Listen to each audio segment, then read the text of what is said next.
This is an official presentation of Sport Fishing Championship.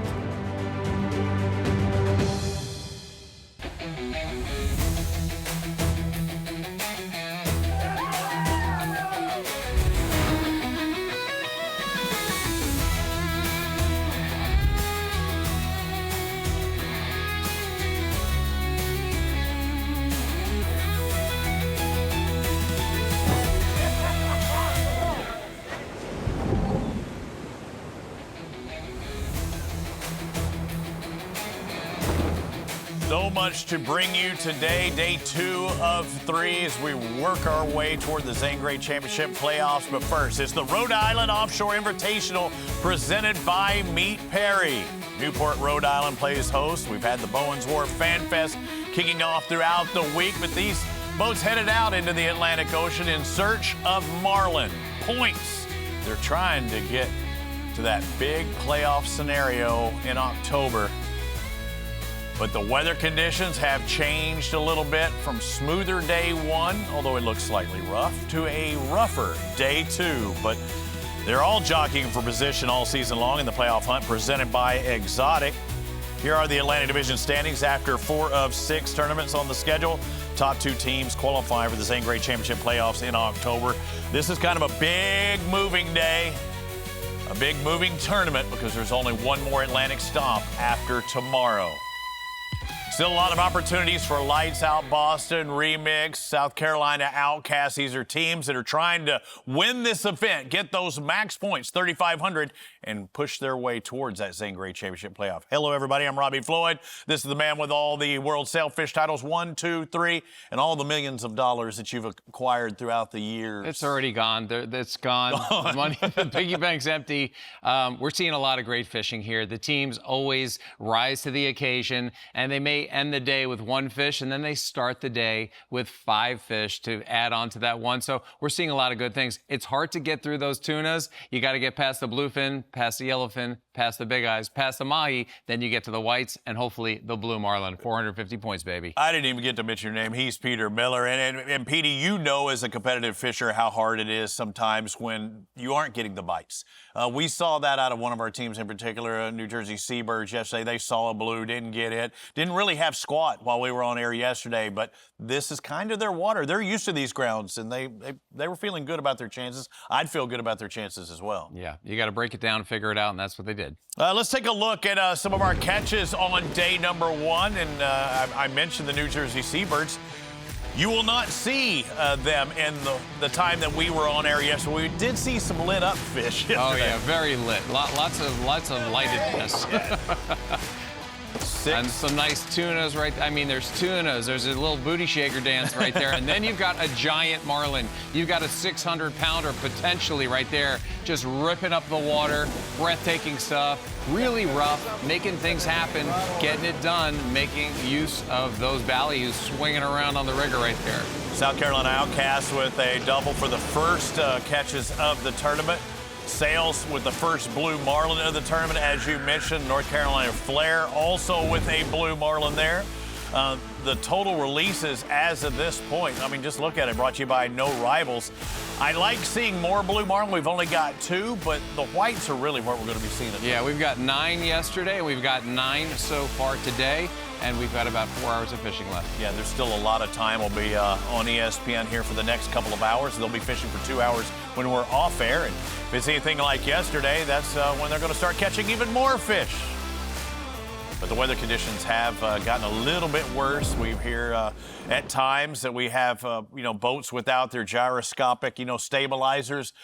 If you're out there spending the night and the ocean's rocking and a-rolling, it's going to be very hard to sleep. Yeah, it's very tough to sleep. I remember having a night like that, having to hang on to a rail that we had next to the bed. And I remember thinking, I'm going to fall out of this thing. I mean, the whole entire night. You probably get about 15 minutes here, 15 minutes there. And, even if it was calm enough, you don't really sleep that well on the boats because you're thinking, we got to get the baits out. How are we going to catch the fish? So it's anybody's game, and they're catching them today. The lead has changed dramatically today. Our partner who's always on solid footing, that's Rudy Tamarchio. He is on site there at the Fan Fest going on, Bowen's Wharf Fan Fest, I guess it is. No issues with you with the rocking and rolling last night? You didn't have to put your foot down on the bed? Oh, crash. Man down. Probably the nicest night's sleep. Nothing to really worry about on my side in terms of rocking and rolling. However, for the guys out there, yeah, speaking with every single angler club that's competing, the one theme across everybody was it sucked last night trying to get a night's sleep, trying to keep going, have a sea anchor in front to try to keep yourself in position, having that sea keeper engaged to keep them nice and balanced, but definitely a lot to do on a night watch. And another club that really probably got a nicer night's sleep than they really would have wanted was the Rhode Island Breakers, because spoke to Paul Squarsha a little bit earlier today before going on the air. They are officially scratched for this tournament. That boat is in Ocean City, Maryland. They're going to get ready for a couple of tournaments down there. White Marlin Open. They'll fish the Mid-Atlantic. They'll be ready for the Atlantic Division Championship. But the conditions between there in Maryland and up here in Rhode Island is just a lot to try to go through to get back to compete in this tournament. So we'll see them in a couple of weeks. Yeah, that's a good move. When it's blowing like that and you just get the boat out of the yard and you plop it in the water, you're like, yeah, let's not beat ourselves up right now and miss potentially a day and a half to get there and get out to the fishing grounds. And the bite's not fast and furious, so that's good stuff. So Rudy, again, you're there, you're meeting up with everybody, you're having a good time. How's the food over there? I want to know about the food at this event. It looks like it's got to be great. You're in the Northeast, right? It's summer. There are things that you have to get up here. You have to get clam chowder. You have to get lobster rolls. I got a lobster roll waiting for me right after this broadcast. If you guys keep me on for too much time, all you're doing is making me an unhappy, hungry guy. But everything else has been delicious so far that we've had here. Newport, Rhode Island in general, known for that fried calamari for an appetizer. So yeah, we've been eating like kings. Let's just say diet starts Monday. Okay, well, I'm starving. It's official. I got one thing to point out, and I know we were talking about this before we went on air. Some of the difficulty, not only with sleeping on these boats, but also the conditions, the graph, the sonar. Things don't work as well when it's calm compared to when it's rough like that. I mean, things get a lot worse. Yeah, I mean, look, when it comes to being offshore, it's one thing just to try to keep your balance and fight fish, but it makes everything more difficult for them out there, and that includes their sonar settings. Because think about it, if you're trying to get a picture of something and you're on your boat, you got your transducer, you got your sonar portion. If that boat's moving a lot and the conditions are very, very rough, you've got disturbed water, you've got a lot of things that affect what that reading looks like. So if you have your beacon in one place and you're constantly going up and down, that reading of where that fish is gets affected. So they like to have a nice clear picture for marking fish. You don't want to look like a Jackson Pollock painting, because when you do that, everything gets confused. And as you can see, the bite can be on or off. Thanks a lot, Rudy. Hope you're having a good time there. We're having a good time here, and I know you're a points guy. It's going to get good here in the next day and a half, isn't it? Yeah, I would imagine so. I mean, when it comes to, you're looking at every fish here makes a difference. Nobody's really like going lights out on the leaderboard right now in terms of just racking up fish after fish, with the exception of New Jersey Seabirds, of course. Those guys, they've caught the most fish today. They started this morning in 5th place. So every fish, and if someone brings up a blue, just imagine just dropping a grenade in there when it comes to leaderboard, because anything can happen if someone brings a blue on the board today. No doubt. Thanks a lot, Rudy Tamarchio, our man on the scene. And again, we're going to be off air. They'll still have 2 hours of fishing, and Rudy's going to keep you abreast. He's going to be lobstered up. He's going to be super lobstered up. A lot of selenium going into that system. You cannot be in the Northeast like that and not call it lobster. This 3-day tournament is 150 miles they have to deal with, Peter. Yep, and they've got those fishing hours, 9 hours on day one, 12 hours today, and they've got 8 hours on the final day. Lines are out at 3 p.m. tomorrow. Lines are out at 7 p.m. tonight, so the guys are going to stay out there one more night. They're going to rough it out there, and hopefully they can wake up in the morning and start slaying a fish. I do feel bad for the Rhode Island Breakers, though. This is their home tournament. I even wore my Rhode Island Breakers colored shirt to represent them. Not going to happen today, but one thing that is happening today is the weather is changing. We've got weather conditions to talk about here on day 2 of 3. It's set to be another sporty day over at the Rhode Island Offshore Invitational today. With a 150-mile boundary, teams have plenty of water to work with, but it seems like they're pretty much all fishing near the same canyon today. Here, the water temperatures are running around 68 to 70 degrees, and where captains think they can find the best temperature breaks, current edges, and concentrated baits. Wind conditions are expected to remain out of the east to east-northeast, around 12 to 15 knots, with gusts reaching 14 to 19 knots through much of the afternoon. Now, those seas are forecast to remain around 1.5 feet to 1.8 feet, with a second relatively short 5 to 6 second wave period. While wave heights remain low, that shorter period could create a light chop at times, especially on those longer runs offshore. Barometric pressure will stay around 30 inches throughout the day, but overall weather conditions should remain overcast, but no heavy rain is anticipated today. Since the weather is so sporty out there, these teams are really going to be hoping to find those perfect warm water conditions, as their sonars must be kept in a closer range due to the rough waters. It should be another action-packed day out there on the Atlantic. Robbie, Peter, back to you. Thanks a lot, Chloe. Did you see that Coriolis effect? They had like circular movement out there. You know what's about Eddie? That looked like a drain. That was quite the Coriolis. Hey, lights out Boston. They were lights out as soon as we went off air yesterday. We're going to see these fish when we return.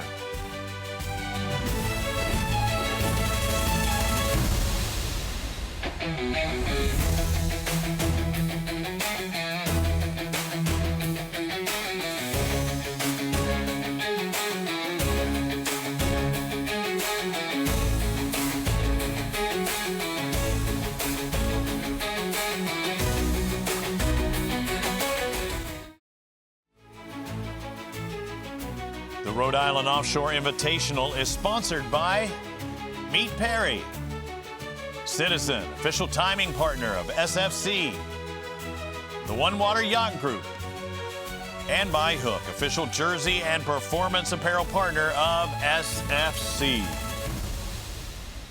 All right, keys to success. You got to have them. Pete's always got them. Let's go to the big board and see what he has to say today. Thank you, Robbie. Today's keys to success. It's obvious to a lot of people, but we're going to discuss it anyway. You got to be prepared to pull the lines in around tuna. If you're going over an area and your finder is showing a mass of fish, you know they're going to be tuna. They're going to really take your time. It's going to take away from all that marlin time, and you want to actually pull the stuff in. You can leave your teasers out. You can leave your dredges out. Maybe you'll raise a marlin in there, but be ready to pitch to those. But you want to pull stuff in because they will really slow you down. Next, when on big fish, bring the squid chains and the dredges in, because you can see what happens. You get a big fish around the boat, you start backing and spinning, and that dredge with all those layers, you're going to have the weight on there. Then you have the squid chain, and they can get ensnared and tangled up in there. It could be a big problem. You don't want that problem. That's a point precious fish. You don't want anything to go wrong at that moment. And then lastly, you got your temperature breaks, your bait balls, and specific areas of the canyons. Those are very important to find. You may be fishing in a certain degree of water, and you drop 1 degree, and that can make all the difference in the world. And also, when it comes to the bait balls, if you start marking bait balls, not tunas, because you're going to know what tunas look like, but if you start marking bait balls, it's a really good time to put the baits out, especially when that's combined with the temperature breaks. And then lastly, it's the area. You know, sometimes it's all over the place, and sometimes it's a very specific area on a specific canyon, and everyone's going to congregate in those spots, and that's where you're going to find the fish. Have a good one out there. I hope this helps. Our no rivals leaderboard as it looks right now, only 50 points separate our top 3 positions. A single white marlin separate first from fourth. But even if you're the East Coast Remix, you catch a blue, that's what you need, because you're still only 2 whites away from taking the lead. A lot can happen. A lot can happen in a hurry, especially when 450 points are out there. And honestly, after what we saw last week when you had 2 blue marlin on at the same time, that was a 900-point swing in the blink of an eye.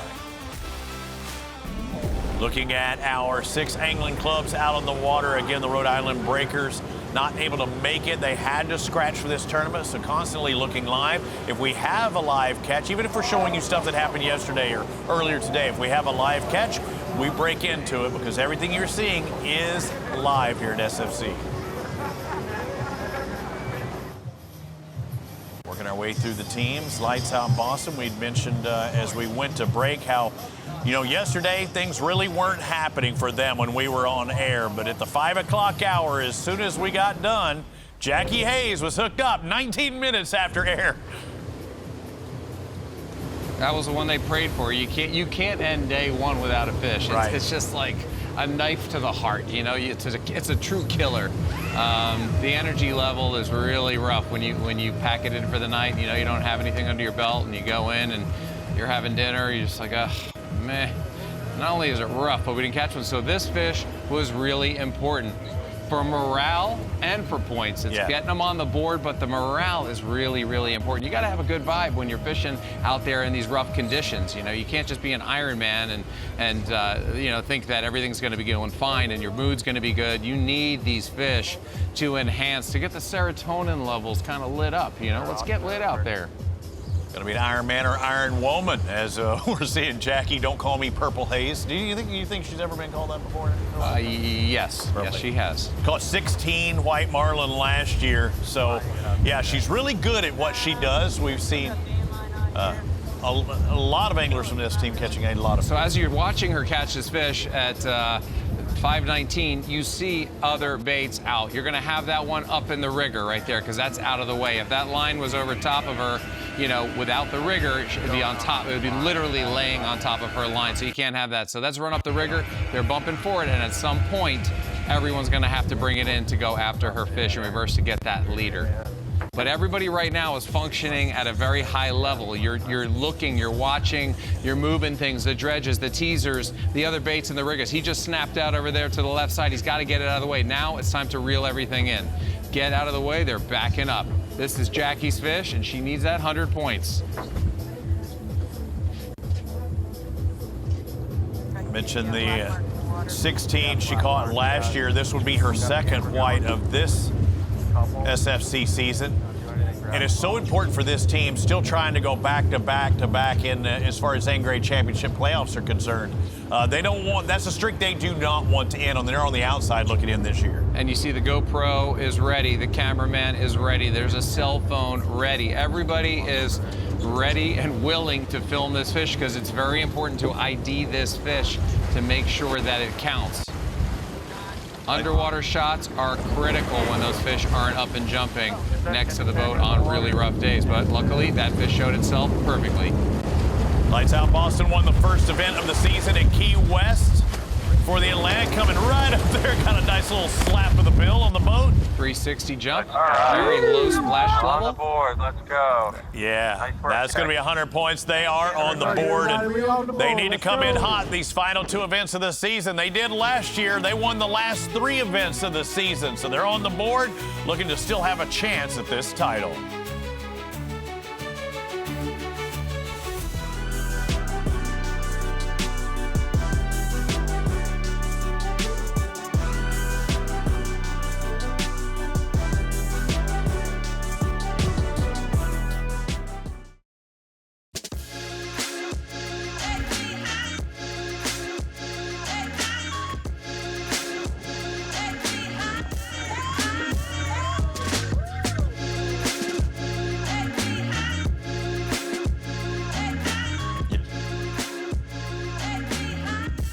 What a beautiful sight, Newport, Rhode Island. We've been in the state of Rhode Island before when we were in Block Island a couple of years ago. We loved it, Peter. I remember taking that ferry over there with you, and it's just beautiful country. And we love our community champions as well, you know, giving love back to the community. You know, we've learned a lot about different locations throughout these 5 years. And me having fished all over the world, right? I'd never fished or been to Rhode Island. Yeah. And I was just blown away by everything, the food, the people, the entire culture. It was very chill, beach town, just something really quaint about it. And then to know that you can go offshore and you can't keep away from the tunas and the marlin, I mean, just unbelievable. Yeah, when we say tuna, some big tuna. And I'm really surprised we haven't seen a big eye. We've seen a lot of yellowfin in this, but we haven't had a big eye, you know, jump into the mix. And typically when we're at, say, these New England events, we'll see a big eye somewhere. We may have missed it. It may have gone right in the box, you know, on some doubleheaders that we didn't witness, and we didn't see a lot of things that happened off camera, for instance, at night. when it didn't count any longer. You know, those fish went straight in the box. Well, we know yesterday evening, the New Jersey Seabirds, who are on top right now with 600 points, they didn't have squat, Peter, when we went off air, and they had to have their lines out of the water by 7 p.m. What happened in the 6 o'clock hour? You guessed it, they were hooked up. you gotta love that. You gotta love everything. Look at the heavy gear he's got. He's feeling like it's a blue, and maybe there was a blue, but that is the big setup. They don't know what it is, but now they know they need to downsize. That ain't easy to drop when you got 2 rods.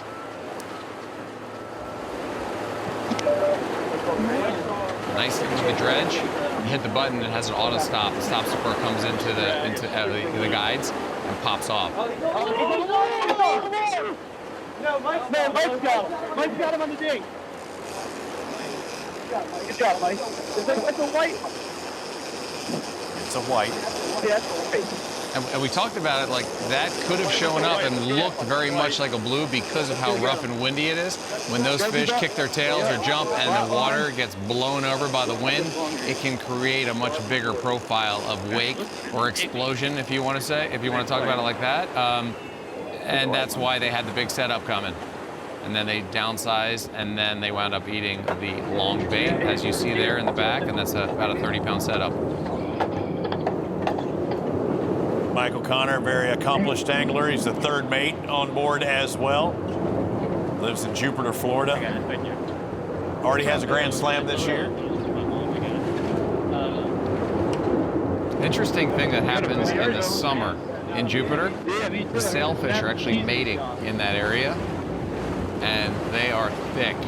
You can go there and catch 8 in a day, 10 in a day, where you wouldn't see a single one in Miami, but 100 miles up the coast, they're thick, and they're acting very odd. You know, they're swimming sideways, they're showing their dorsals, they're swimming around, they're milling around, they're doing their thing, and it's a spectacular sight.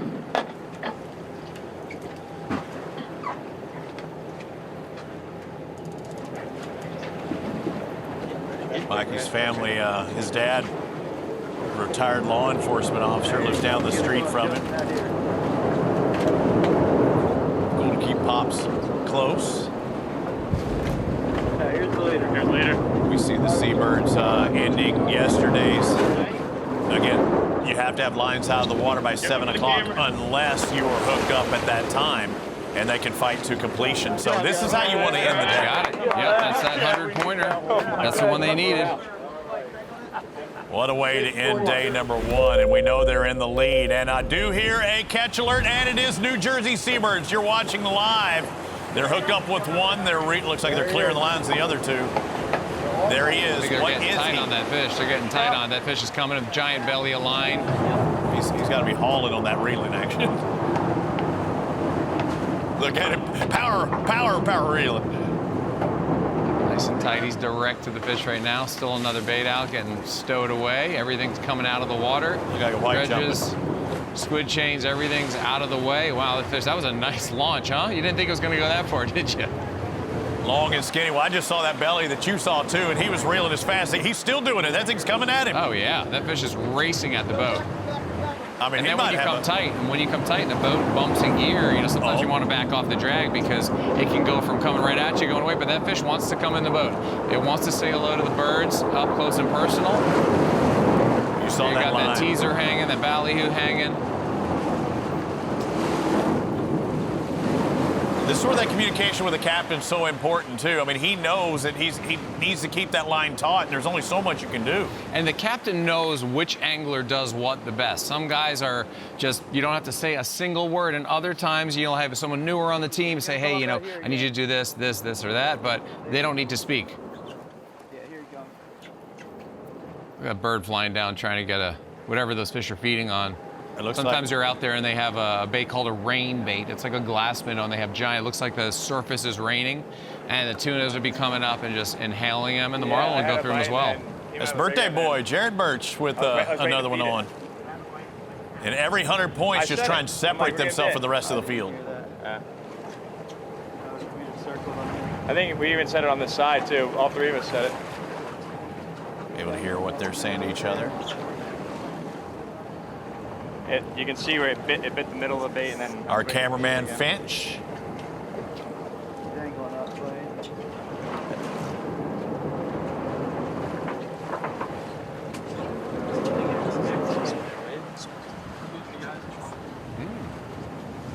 There's the captain taking a look over, and that is the case. You face backwards more than forwards in these. It's like the app on the other guys. Face back. You want to see what's happening back there. I mean, these captains spend more time facing that way than they do facing forward.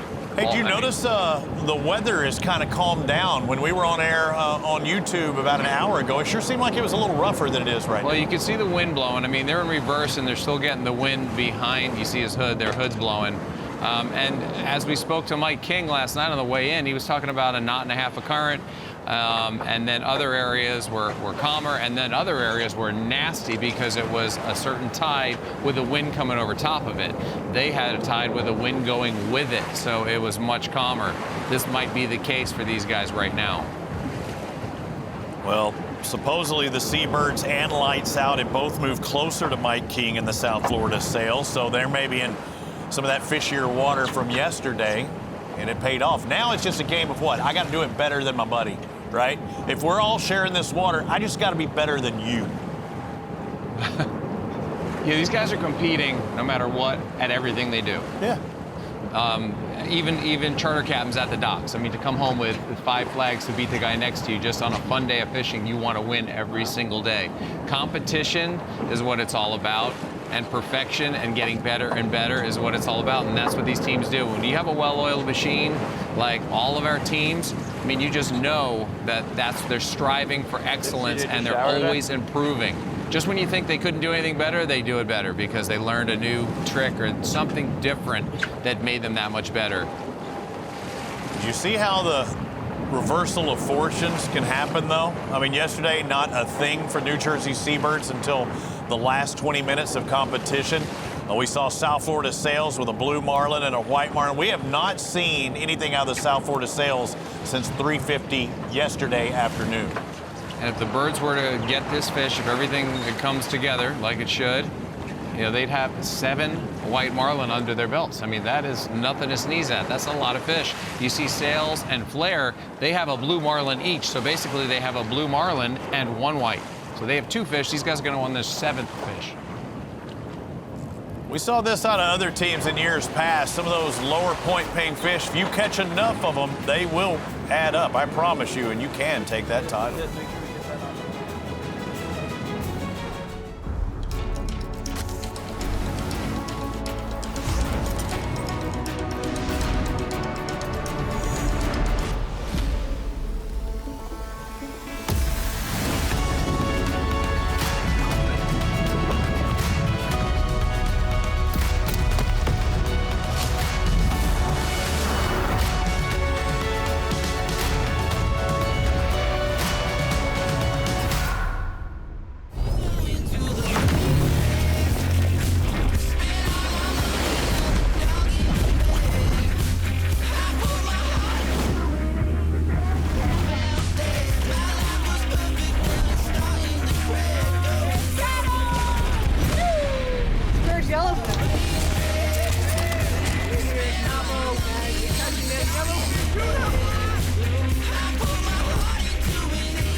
When the ocean calls, only the bold answer.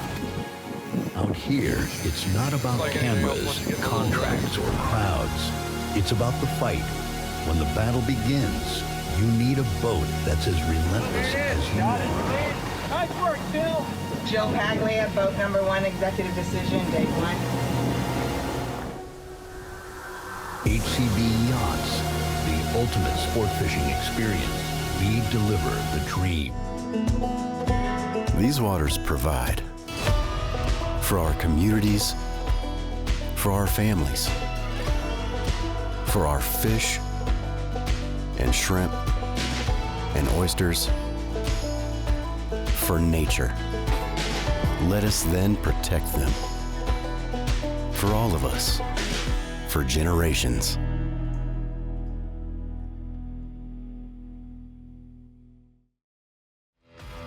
I'm Captain JC of the East Coast Remix, and you're watching Sport Fishing Championship live on ESPN. Discover heart-racing adventures, breathtaking views, and one-of-a-kind experiences that can only be found through the SFC Experience on Guidesley and Guidesley Pro. Go to sfcexperiences.com to find your next outdoor experience. Maybe you go into Guidesley and you get JC Clear there. His crew, you know, he's been known to charter a day or two in his lifetime. Oh, yeah. He's got a bunch of boats. He stays very busy between the tournaments and charters and special appearances. Yeah. And one of the SFC's best out there fishing his tail off right now. And you see them in that upper left. We've lost the signal from the New Jersey Seabirds. We've had a solid year, very few dropouts, but again, they're up to 150 miles out into the Atlantic Ocean from that Narragansett buoy. So it really doesn't make any difference now with Elon's Starlink system, and without that, it would not be possible, and it's just been exceptional this season. Yeah, and with the conditions, you know, it gets a little sloppy out there, and things get wet, and every now and then you have those little dropouts, but somehow we always get them back. And they do have it reported, so we will see the points update for New Jersey Seabirds. They do have a qualified catch and still has to be approved by our IGFTO, Courtney Lacion. But we lost video. As soon as we get that video back, she can make sure and verify everything is all right. But they should have another 100 points on the board. We saw Jared Birch a moment ago, who had his birthday just a couple of days ago. Talking about how his father's influence, he would, you know, take him fishing every single available weekend, him and his brothers offshore marlin fishing since they were toddlers. And it's really paid off for that Birch family. I mean, he, Kickstand, Blaine, all of them very, very good at what they do. And again, if they're your favorites, choose them possibly for SFC All-Star Weekend. Have you found out if we're going to Fort Lauderdale, or are we doing it out of studio? I have not. I'm not privy to that information. Yeah, well, we need to get with Mark. I think we have a great relationship with the Fort Lauderdale tourism. I'm just saying, I don't know where we're doing it out of, but if we're doing it out of Pier 66, that's where I was I'll tell going. you what, I was just there recently, and we've got a great relationship over there. They took good care of us over there. I was going to say, I would love to go to Pier 66.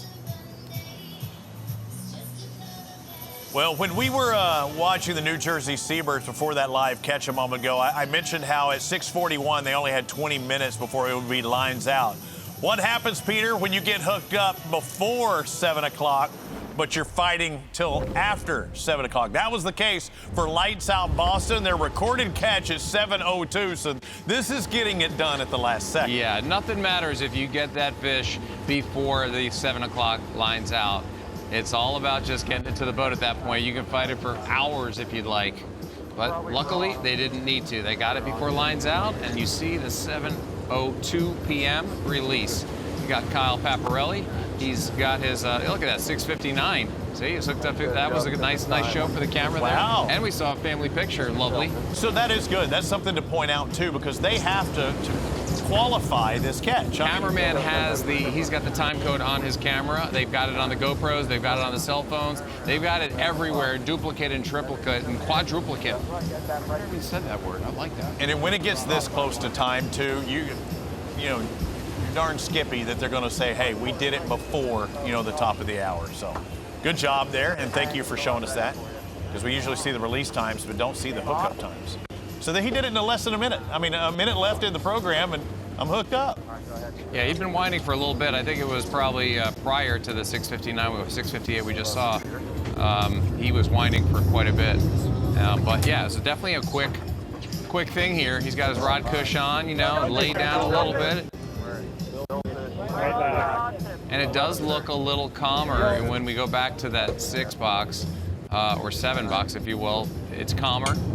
There was a little blow between that 1 and 3 p.m. period today, but it looks like calmer weather is coming for tomorrow for sure.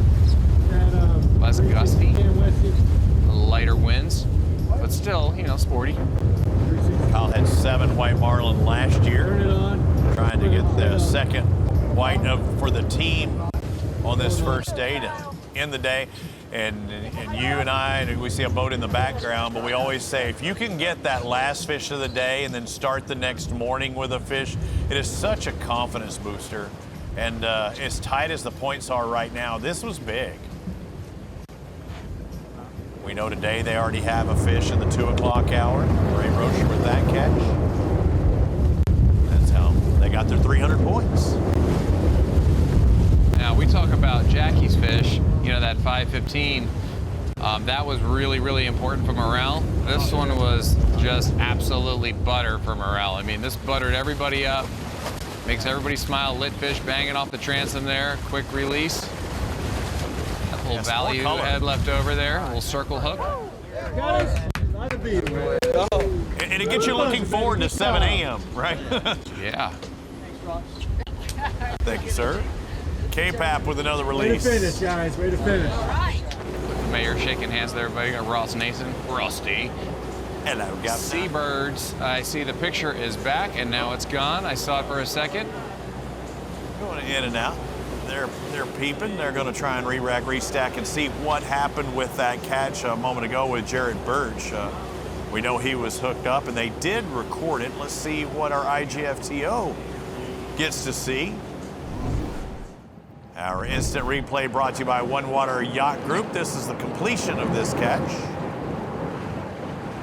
Sliding back, gliding back. Captain Blaine, not missing bicep days ever. Marking spots as well, saying, you know, you got to do that. Like, hey, we caught one here at this time. You sure he wasn't just making a frappuccino up there? No. I think he's got some data that he's going to have for long. How many waypoints do you have through the years? Oh, man, some of these spots. I mean, well, no, not that many. But if you go down to Key West, yeah, you fish with some of the older guys, or you go up to the Panhandle. I mean, they will have books about an inch thick with spots. Back in the day, it used to be maps, right? And now it's all done by electronics and cards that they can carry. Loran towers. You used to use Loran towers. And all of a sudden, with the advent of GPS, it's like it gets you within 15 feet. We used to line up things on land, you know. Yeah, this smokestack would have to be between these two islands in 220 feet. That was our spot, and then you would mark it as you got there. Yeah, I would see that often in inshore stuff. But yeah, when you're out here 100, 130 miles offshore, there is no land. Heck, you can't even, I mean, the earth, you can see it curving as far out as they are. Sorry for you flat earthers out there. Good technique, reeling on the way down. We know it was a white marlin. We saw that. They've got their camera out for video verification. Robbie, trivia. What's your favorite song by Nickelback? I don't know. What happened? What do you got going on? Come on, you gotta have one. Rockstar, maybe? I got some intel that's one of their go-to songs on the Jersey Seabirds. Yeah? Yep.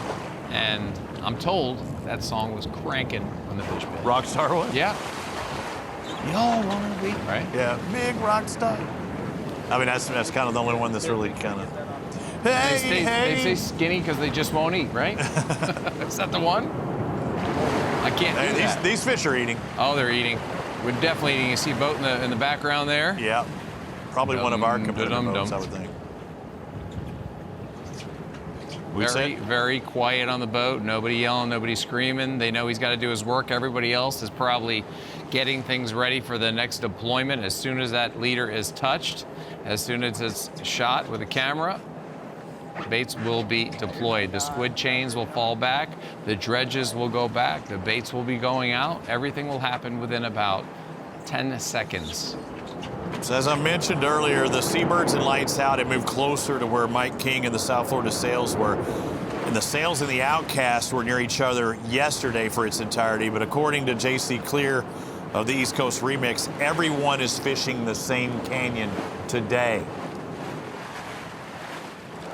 Yeah, we did talk about that on the Keys to Success. Sometimes it is an exact area. it's the perfect condition in that spot. That's where the fish are. You can try up and down those canyons, different currents, different temps, and all of a sudden you crack the code. It's this temp, it's this area. This is how we want to do it. And locale, we don't know what's underneath. I know in bass fishing, I've been covering it for years. There's spots, but it's the spot on the spot that makes the difference as well. You're spot on. What's the vector, Victor? Open the door of the cabinet, and that cabinet where the tech is. The cabinet where the tech is open, it's overheating. There we go. There we go. We saw it was definitely a white marlin worth 100. We see that is definitely a leader touch. That's a leader everything. That's more than a touch. Yeah. That was a full body rub. Grab release. Nice work. Knot around your. The youngest of the birches. Jarrett, well, he's a couple days older, had his birthday, and what a celebration it would be if he can take it. They're looking for their second win of the season. Only the South Florida Sails have won twice this season in the Atlantic Division. We've seen the Third Coast Renegades do it on the other side. Going to step aside for just a bit and come back with more fishing action from Rhode Island.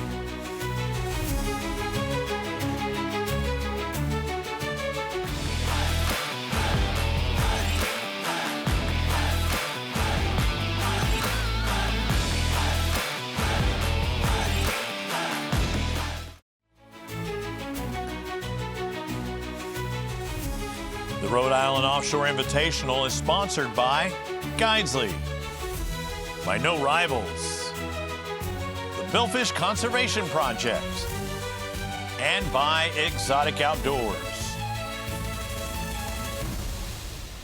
Well, you get points for each and every stop of Sport Fishing Championship. 3,500 for the victory right now.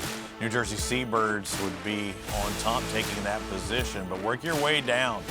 Lights Out Boston currently 5th. That would give them 2,400, so they're losing a lot of ground. But if they do jump up and they move the Seabirds back, you can see how it could flip-flop. And 1,000-point disadvantage or 1,100 points between Lights Out and Remix could put them only one tournament spot away in that 6th and final spot.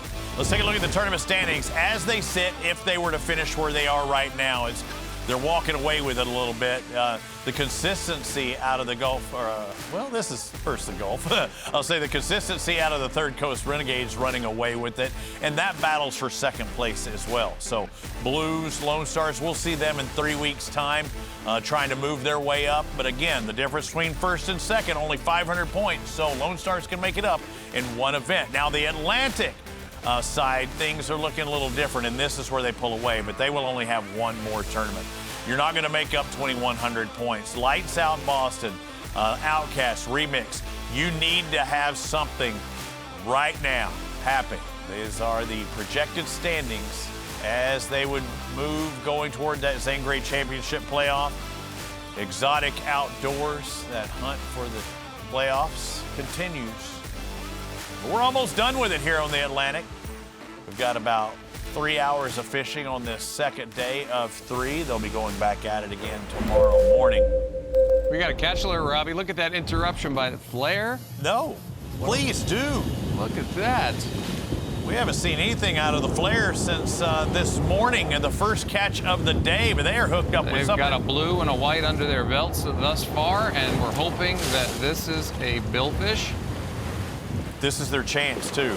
They're coming back pretty hard right there. North Carolina Flare finished 5th in championship points last year.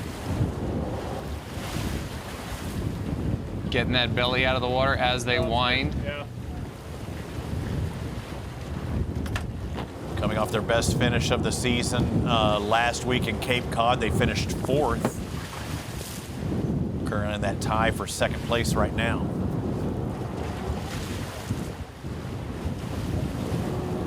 We've got Corey on the camera. As crazy as it sounds, Peter, I mean, to make it into that top 2 for the championship, Remix and Lights Out need to do something special, but they need teams like the Flare also to get by the Seabirds and bump them down spots. So all is not lost with somebody else catching this mahi. Nice mahi. a pretty one, but they need a little help as well. They need some separation between the seabirds and themselves. Not that I want to fry it, but this is a catch and release in the grease type of fish. Also known as a meat fish. And the nice thing about bycatch like this, meaning it's not the billfish species that counts as compared to the tuna. Oh, those are porpoise coming down sea. That's a busy spot right there. That shows you there's a lot of life there. It was making that move on porpoise. Did you see that? Do you know Snowflake? I was just looking at some of those rollers off in the distance at times. Still tailing. You're looking at that mahi right now going, man, I want to eat that thing, but something tells me he's got something on his face. I don't know. Something's fishy here. I've had peel back mahi. I've had a peel back kingfish all the way, just skeleton. Yeah. Just the head on a hook and the skeleton's gone the tail. Just like a little kebab. Yeah. It's just like a head. Pulled it right off the headless stick. horseman or the head horseman. There you go. Oh, that's a good one. Nice one. Yeah, that's a nice one. Right in the box, close it. Yeah, that one's going to go in there. Be on ice before you know And they have it. those refrigerated boxes back there as well. Yeah, it's. And they've got the ice makers on the boat. That's why you need all your systems functioning. I'm looking at the sails in the right corner. South Florida sails. Looks like they're doing Drop something back? there. Yeah, they're very active. Not sure what's going on, but there's definitely a fish in the spread. Yeah, I think they just dropped back, and it sure does look like. Is he? Well, connected? One's getting out of the way, Yeah. and two are doing something. We just put a rod cush on. You don't do that unless you got something, right? Guy on the left here? Yeah. Yeah. If he's got a rod cushion on, he's hooked up. I mean, I see a little bend in the rod. Yeah, he's He's bringing the rigger down. You see how he's staring at his fish and he's watching everything as the rigger's coming down? Always be working. Yeah, I saw him add a little something to the butt end of that stick there, and yeah, it looks like they are hooked up, and hoping they can get multiples here, but this is what you want to see, sails. If this is a white, they're only 50 out. That's a single fish that they would jump ahead of seabirds. If it's a blue, who knows? I mean, this... And if it's a female, it'd be a single white female. It's hard to tell though. You been in the classifieds again, or what do you got going? Yeah, it's a movie. I don't get the newspaper anymore, Rafi. I've gotten it in a while. Still in that right-hand turn.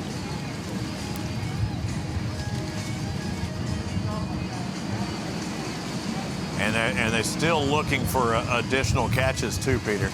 And there's some of those rollers we were mentioning a moment ago. Yep, those are holy rollers. Those are some good ones right there. And you see the difference in the conditions where they're fishing as opposed to the seabirds. Seabirds will look a little calmer. It's all about tide. Suck the dredge right up there a little more taut, more out of the way. This is Get that weed off the dredge before they redeploy. Now they take the gaff and just pop it off.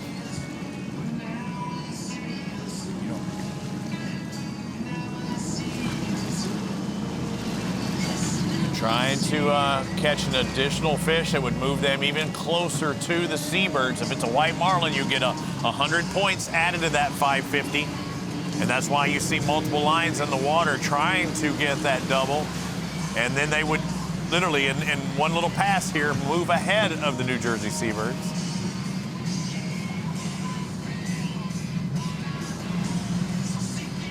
Well, you look at the body language and you look at bait still going out, bait's still out.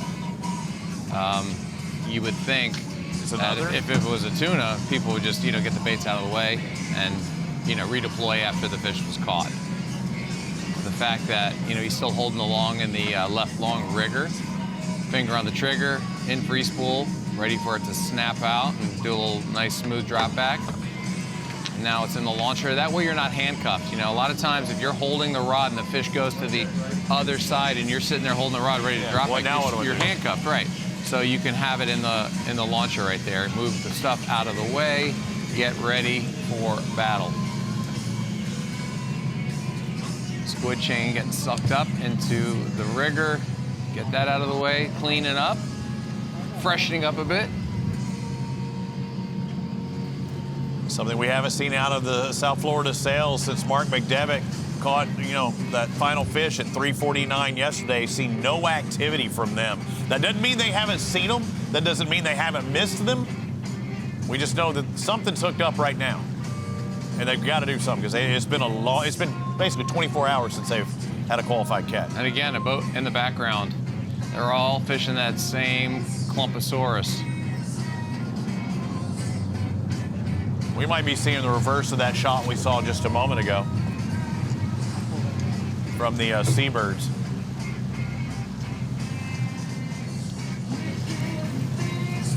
Well, fish kind of. Look at that, Robbie. We got another catch alert, but lights out. They're not scared to catch fish.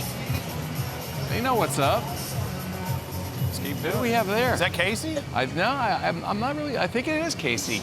Yeah, it's definitely Casey. Casey Carmichael. Good to see her back on the rod and reel. She did something special last year. What, she have 10 in a day? Oh yeah, that was during that insane bite. Yeah. So now we've got 2 boats hooked up right now. We've got the sails hooked up, and we've got lights out hooked up. I think felt like it's gonna bite real hard. I heard the word blue marlin, then I heard it followed by tuna. Oh, I got him now. Yeah, it's soft glove on you. All right, on this part, we're gonna go get these things. We're gonna go get these things.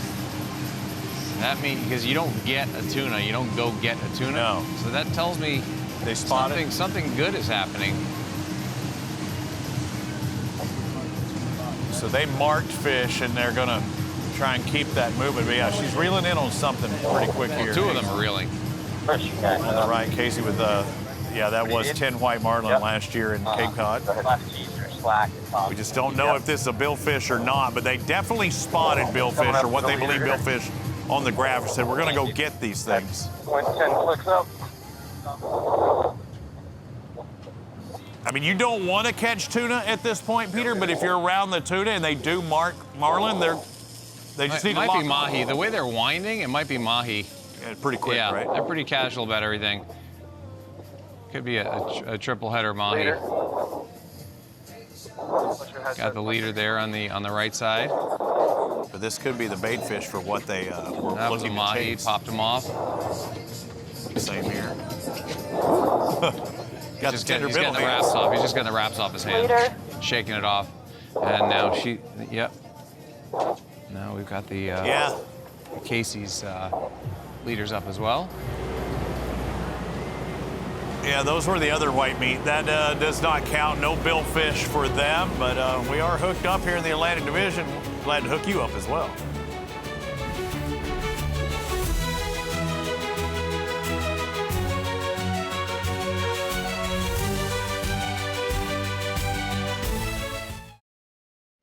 I'm Trent Bonifay from the South Carolina Outcasts, and you're watching Sport Fishing Championship live on ESPN. Be sure to join us as the hunt for the Zane Grey Championship playoffs continues in 3 weeks as the Gulf Division resumes action at the Texas Billfish Open hosted by the Summer Slam. Coverage begins Friday, August 14th at 2 p.m. Eastern on SFC's YouTube channel and then at 3 p.m. on ESPN+. Looking forward to being back in Texas. We've got a Texas captain of the South Florida Sails and Mike King, who had a fish on, and we didn't get to see them finish with that fish. It was a non-point getter. It was a... Yeah, I think it was a little meat fish, and the angler passed the rod over and said, hey, this isn't the right species, not going to count. If you don't mind taking care of this one, I'm going to redeploy bait. Looks like and then, of course, we had the lights out. They had a triple header of meat fish, and they popped those all off, took wraps on them and popped them off, and time to redeploy. You saw a second ago, though, when we were in break, South Florida Sails look like they're around some fishy water. Lights out is on again with something. Yeah, they keep manning the battle stations. A lot of times when you get a mahi on, you'll see the body language and you'll see the velocity in which they're reeling. This team of mahi will come straight at the boat a lot of times, and as you're reeling, so you'll see them reeling the whole time with a bent rod.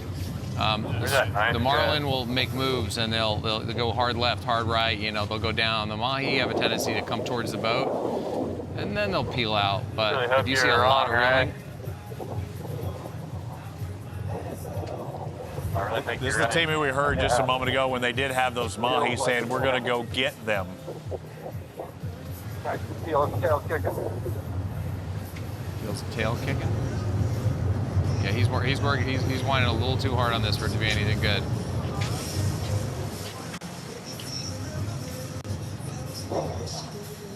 Leader. Got the leader up there. He's winding it onto the spool. Makes it easy. Those are wind-on leaders. Connected to the double line, which is the bimini twist. I just like how he calls it. If this is a white marlin, it was a power session. If it's not, then he's still calling leader.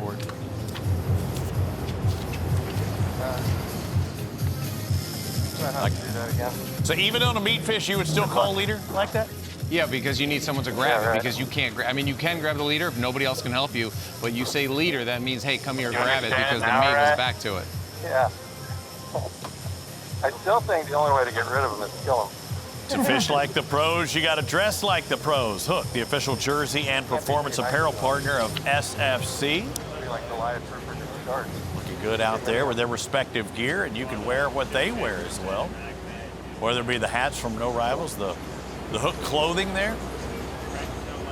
You know, it's a lot of fun, Robbie, when you got a six-banger on, and everyone's got a rod in their hands, everyone's winding, and you got your fish on, and your buddy goes leader, and you reach over and leader his fish and take a wrap on it and pop his fish off and then get back to yours, and then they'll grab a bait and redeploy while you're winding on your fish, as long as you're not backing down. I've never really even thought about that. Man, I got so many videos where we have a GoPro suction cup to the brow underneath the overhang there on the mezzanine level where the sofas are. It sounds so rich.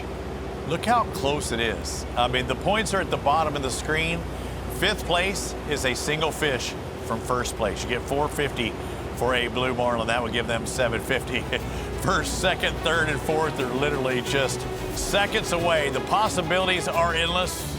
We still got an hour left in our ESPN broadcast. They've got 3 hours left of their fishing day here in the Atlantic.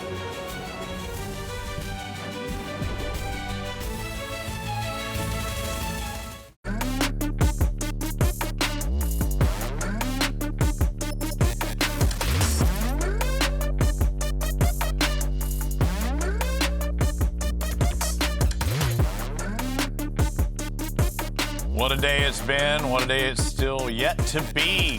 Lights out Boston there, making that run out. The Rhode Island event here, the 5th of 6 stops for the Atlantic Division. Rhode Island Offshore Invitational presented by Meet Perry.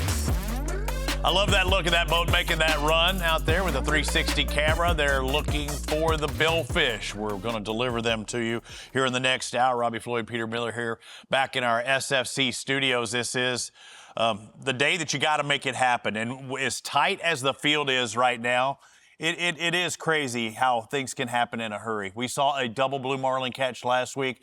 Even a single blue marlin, you can go from worst to first. You know, I always look at it this way, Robbie, that when you see a team catch 2 blue marlin, which we've never seen before, in approximately 1 is in 30 seconds, and that doubleheader was another 5-10 minutes later, that just goes to show you that 900 points can be accrued that quickly, so you can never count anybody out at any time, especially when we have hours left in today, and we also have 8 hours of fishing tomorrow. There's a lot of things that can happen. It's moving day all day, and that's what this is about, and we're seeing a lot of that. Right now, we've got the Jersey birds with 7 marlin, and that is pretty impressive. And you see, they go from nothing to 7 right to the top of the leaderboard. Yeah, it's been crazy. Let's take a look at some of their catches on how they got to this point, because again, as you saw, they didn't have squat yesterday on air. They caught their first fish 20 minutes from Citizens lines out, and look what they've done on day 2. A lot of 2s in that parentheses.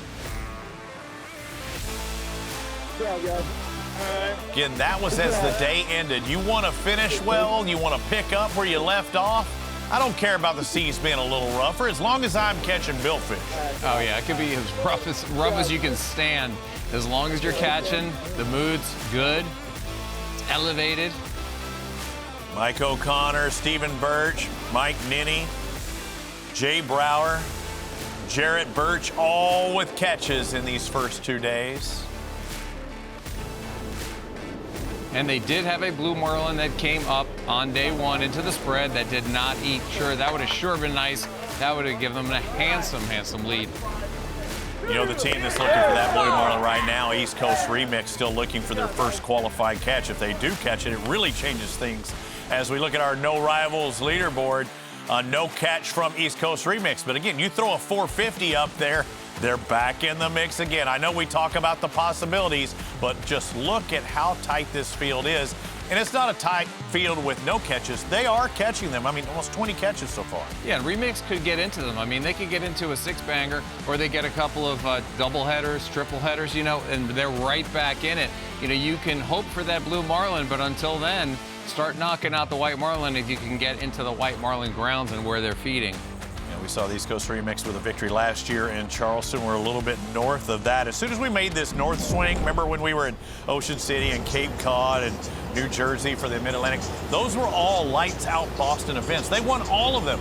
Who finished second at all of those? It seemed like it was New Jersey Seabirds, but now we're kind of flipping the script a bit this year. So we're seeing the water definitely has laid down. The wind has laid down a little bit. Is that a good thing or a bad thing? You know, it's a good thing. I mean, we're seeing a bunch of catches. But there's also a lot of bycatch today, different than yesterday. We're seeing, you know, mahi and some tunas and, you know, triple headers and these smaller fish. Luckily, they're not being, you know, consumed with fighting a fish for 30 minutes on 30-pound test. You know, a 60-pound tuna, that's an arduous battle right there. So for the fans at home that are not familiar with offshore fishing, and these 6 teams are out there in the middle of the Atlantic, there's a rhyme and a reason why they are where they are. There's canyons, you know, some subsurface stuff, the way that the current runs through there, the wind, everything, the vegetation. We have seen that sargassum, which brings some of those bait fish. You got to find this perfect mix, and we still haven't even talked about temperature. Where do they all collide? Where are these eddies? They're trying to find them.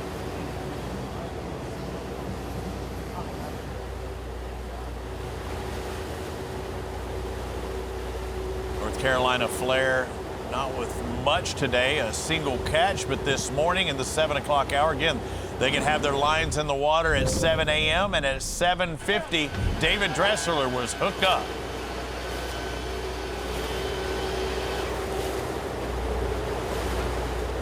He had that middle of the road rod there, where he can snap that out himself, by the way. He's still in the clip. Touch it, Brian. Tight on him.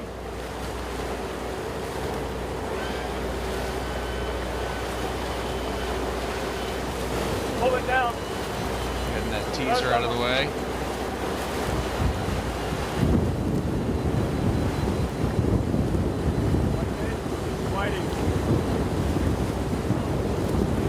Already called it.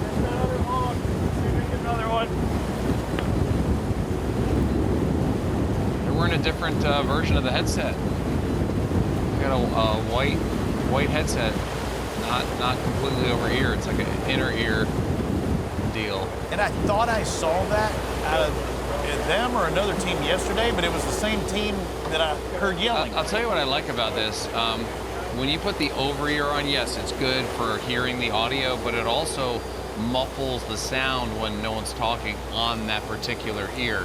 And you really need the subtle sounds to alert you to certain things, like a little outrigger clip, you know, like that with the music on, is very important to be able to hear. I mean, when you're up on the bridge, you know, the captains all have their teasers in an outrigger clip so they can hear the clip and then they know it's happening in case they have their head turned and they're looking at the sonar, or they're doing something else, you know, to navigate around something or to try to get to something that they saw. You know, those little clips, those little moments are really important. So I'm kind of a fan of these. I wonder how they work. I'm curious.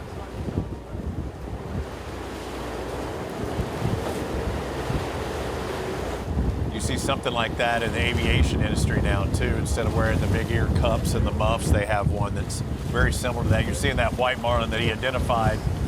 Clean. It looks really clean. In that dark water, very bright white, you know, not lit like yesterday. that I think about it, I wonder if that is a Bose system, because they do have that for pilots. Like, it is for a fatigue factor as well. Okay.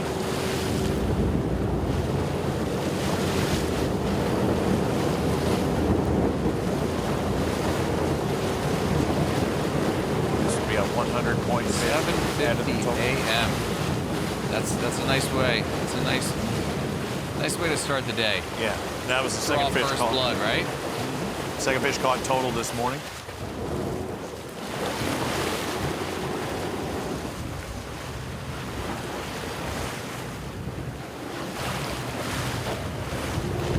Vertical.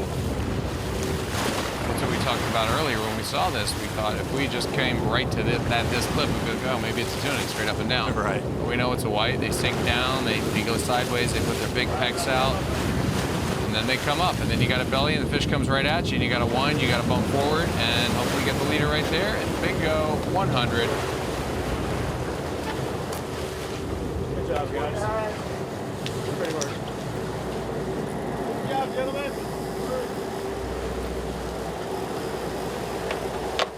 Just taking care of business.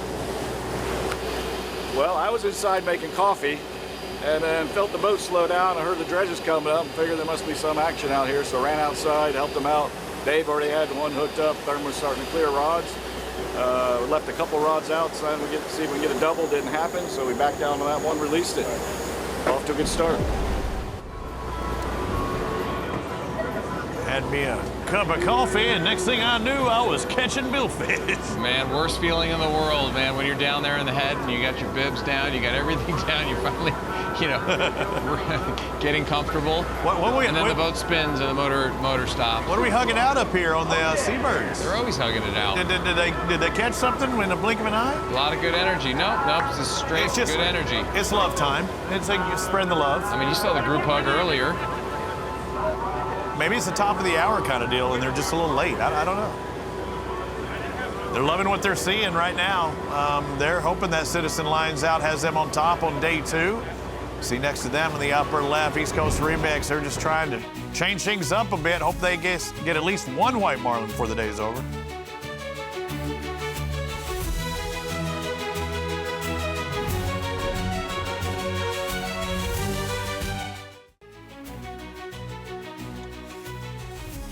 The Rhode Island Offshore Invitational is sponsored by the Coast Guard Foundation, Cross-Chartering Yacht Transport, official transport partner of SFC, by Band-Aid, and by the Nature Conservancy, serving the land and waters on which all life depends.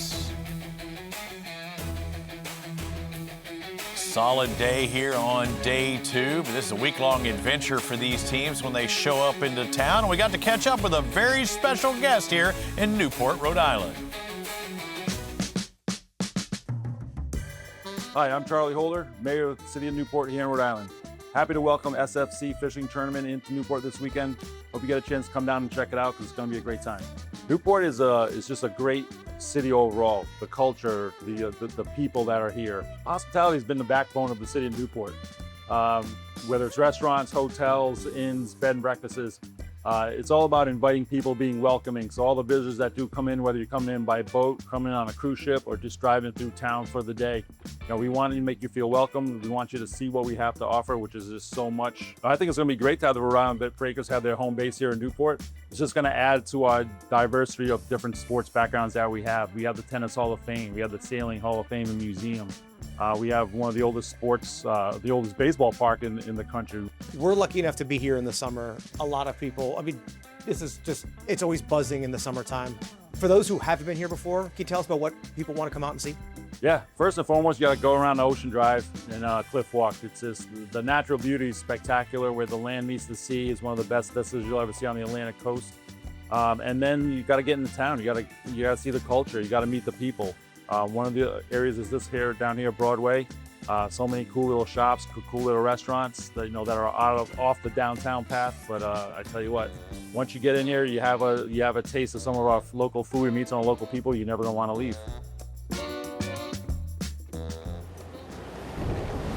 Honestly, when you're dealing with hustle and bustle, you live in a big city and your mind's just spinning, you need to get away. And then places like Newport, Rhode Island, a great opportunity to just chill for a bit, you know, and drive 25 miles an hour in your car without having to, you know, be complaining.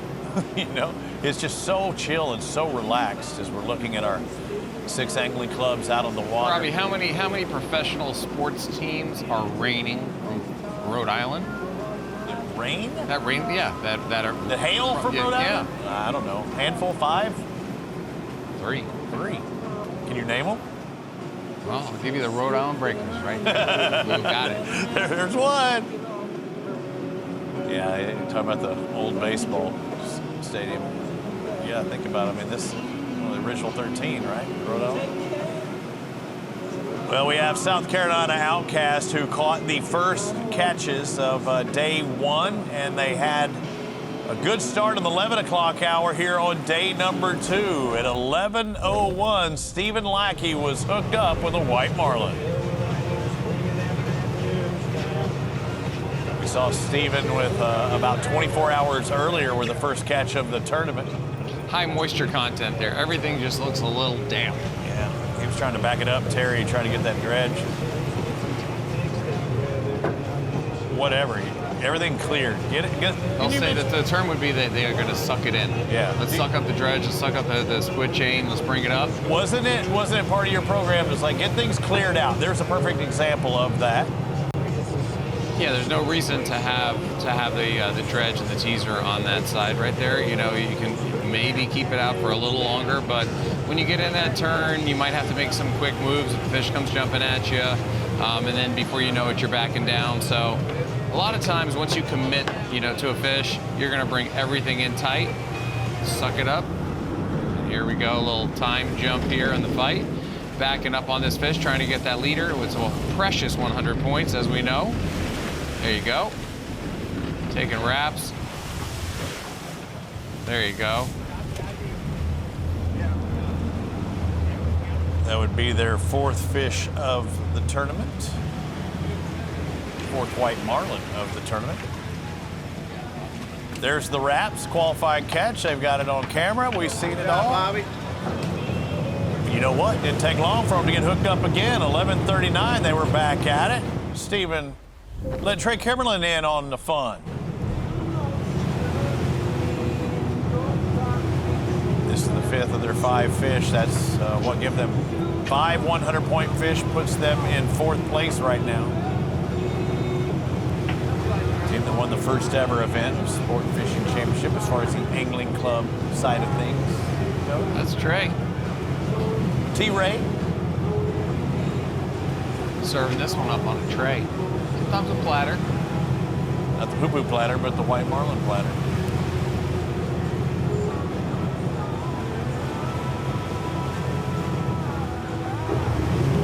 This team's still only 2 whites out of the lead with over 2 hours fishing left today. Or no, it'd be more than that. Yeah, 2.5 hours. Robbie, that's the fight time that you had for the sailfish that you caught with me. 2.5 hours. Yes. Yeah. Don't laugh, people. Don't laugh. 16-pound test. 16-pound test. When I hear 2.5, I immediately get triggered to that day, in a good way. You gave it your all, then you completed the task. I did. Like I said, it sounds bad, but it was a great day. There we go. There's a good old 100-pointer out there. Doing flips, doing some greyhounds.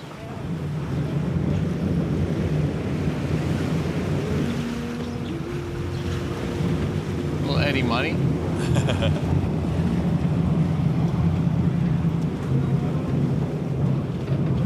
I was coming right to the boat. There you go.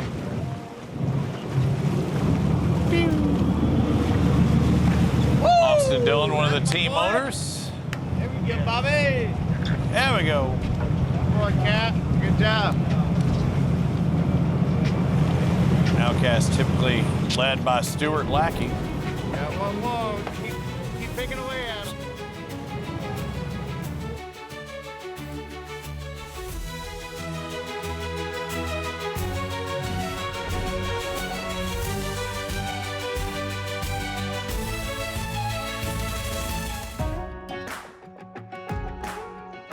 So my name is Heather Kinney. I'm the Coastal Restoration Program Manager at the Nature Conservancy in Rhode Island.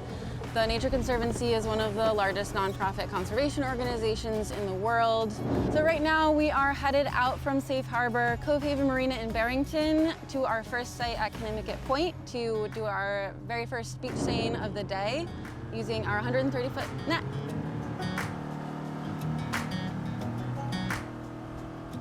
The target species that we're most interested in are scup, tautog, black sea bass, winter flounder, and summer flounder. And that is because these are really recreationally important fin fish. We're actually more concerned with our juvenile fish than our adult fish because we like to see what is recruiting into the fishable population so we can set regulations and determine population size into the future to determine what people can catch out on the water. So we just set our net along the shore. This gives us basically a snapshot of what is living in the water within that area, and we can take those data that we're collecting right now to extrapolate that on a larger scale to the estuary. What the team is working on right now is identifying, counting, and measuring the fish species that we caught. So that helps us tell what the age classes are of what we're catching. Our winter flounder, we also get summer flounder here, but this is a commercial and recreationally important fish. Estuaries like Narragansett Bay are nursery grounds for a wide diversity of species for all of the things that you're fishing for in the ocean. Fishermen recognize that without careful conservation and restoration and protection of estuaries and good water quality, we don't have good fishing. So it's a natural partnership. When we protect rivers and bays and estuaries, that means better fishing, better fisheries, and a more enjoyable experience for everyone who loves to be out on the water. We are always excited to share about the science that we do at the Nature Conservancy, and you can come out and volunteer with us if you like, out on the boat to do some field sampling, and you can find out more about what we do at our website or follow us on socials.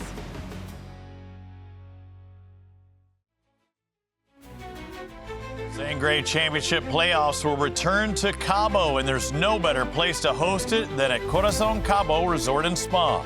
Located in the heart of Cabo San Lucas, Corazon Cabo offers incredible views, luxury accommodations, and direct access to one of the best sport fishing destinations in the world.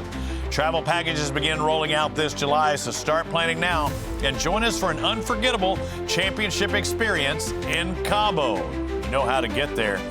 Cross Chartering Yacht Transport, the official yacht transport partner of SFC, a full-service yacht shipping company offering a broad range of lift-on, lift-off transportation services for yachts, super yachts, and sailboats, including pre-transport preparation and logistics. So we know where we're going, we know how we're getting there, and we want you to be a part of it again this October. I'd like to thank Cross Chartering, I'd like to thank Corazon for making it all possible.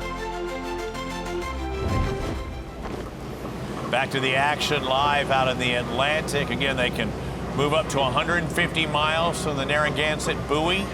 So a lot of opportunity for these anglers, these angling clubs, with their day ending at 7 o'clock as far as competition hours. But they can fun fish after that, Peter. Yeah, I mean, I'm sure they have a lot of energy left after that fun fish, but yet they still will. You know, the lines are out. Okay, it doesn't matter. Well, we're in a good spot. Let's see. You're kind of almost pre-fishing for the next day to see if it indeed is holding fish.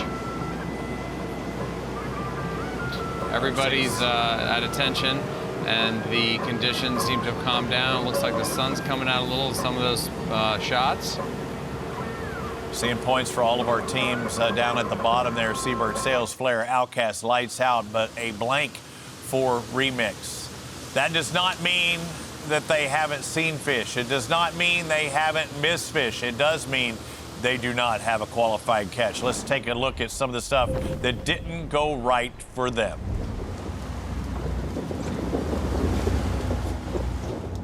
Petey, this is not what you want to see. I'm going to mark it so they don't come back here. Oh yeah, bad knot. White or blue? You said it looked dark. Huh? His mic's not down. White or blue, Jay? I could have told. It's real dark. Ripped the one drag though. Even if mullet's missing on there? No, hey, Mark. Go down. Oh, right there. Up, right long. Left long. Up, down. Oh, that's the left long, yeah.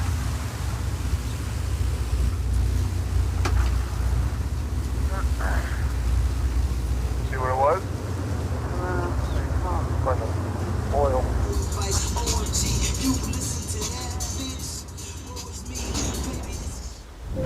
And there's nothing that, you know, when you saw Kenny's, I mean, he really jumped to attention, ready, drop back, everything looks good, but sometimes they come unglued. As a case of fish or something popping it out of the clips, right? I mean, he had his hand on the trigger. He was ready. The thing, he felt it in his hand. He stepped up, popped out. Everything was good. He dropped back. That's why I put it in the fridge. And we hate showing that, but it is a fact, right? I mean, you watch a baseball game and a Hall of Famer. Yeah, I've seen some of them. It will only hit 3 times out of 10 opportunities, right? I mean, in your Hall of Fame material. What about the ones that you don't get? You know, that's the case right there. And it happens. We're not seeing a lot of those moments from the other boats. Kenny's got it. We're gonna have to clean this side. Yeah, but I'm sure it's happened plenty throughout. But you know, when we haven't seen a fish from Remix, you got to know that something isn't going their way. You know, they're not holding their mouths just right. You know, just bad luck. Or maybe sometimes, you know, a mahi picks up, knocks it out. Sometimes a small tuna comes up, picks it out. All right, Jay, 4:30. You know, but obviously they had a few more on. So bad luck.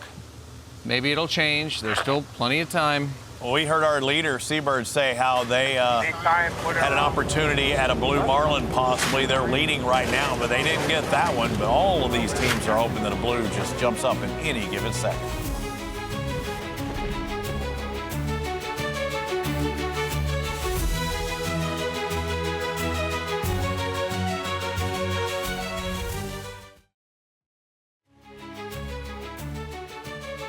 Every sail can change a life. Sport Fishing Championship is proud to support Sail Beyond Cancer, providing cancer patients and their families the gift of time on the water. Scan the QR code to make a donation today and help make a difference, one sail at a time. As you see them representing the great organization, raising that flag. All of our teams raising the flag. We're actually able to catch up with the founder of that organization earlier this week, Suzanne Snyder. My name is Suzanne Snyder, and I am Executive Director and founder of Sail Beyond Cancer USA. I'm also the Sail Beyond Cancer Newport Interim Executive Director. Sailing always brought a lot of joy and a moment to really leave everything ashore. And so, you know, there's nothing better than setting the sails, turning the engine off, and just being able to be present and letting Mother Nature take you where she wants to take you. So for me, starting a nonprofit for cancer patients, and I was one at that time, I found a lot of opportunity just to leave everything ashore, all the worries, to be able to get out on the water with people you love and just to be able to breathe and have a moment of peace. And there's nothing better to be on a vessel, whether it's a fishing vessel, whether it's a sailing vessel, but just being out there. All of us had that feeling of just leaving the dock. That's the reason why I started this, just to be able to give us an opportunity to escape cancer for a little while. So when somebody's nominated with Sail Beyond Cancer, anybody of any age can go and be nominated for a free 3-hour sail with 5 of their loved ones. And it's an amazing dream come true for me to be able to see and hear that we're really starting to make a difference here and reaching out to people all over the United States, because anybody can nominate anybody. And it's about being aware that this even exists. So many people don't know about us yet. So having ESPN2 and having all of you guys out there helping to support people. And each chapter is its own nonprofit and is connected to the mothership, which is Sail Beyond Cancer USA. You can nominate anybody, any chapter. You can donate for multiple chapters. It doesn't matter. You go right to a website, hit donate. There's a donate button there. And help us make a difference, one sail at a time. Every single dollar makes a difference. Our actual mission statement is honoring those who are challenged by cancer by harnessing the healing powers of wind, water, and sail. So it's not all about the sailings, but being out on the water and just, whether you're fishing, whether you're swimming, whether you're kayaking, whatever it is, the peace and the tranquility of feeling the waves underneath you, rocking you, and just being out there. And tying that in this amazing international tournament is just such a thrill.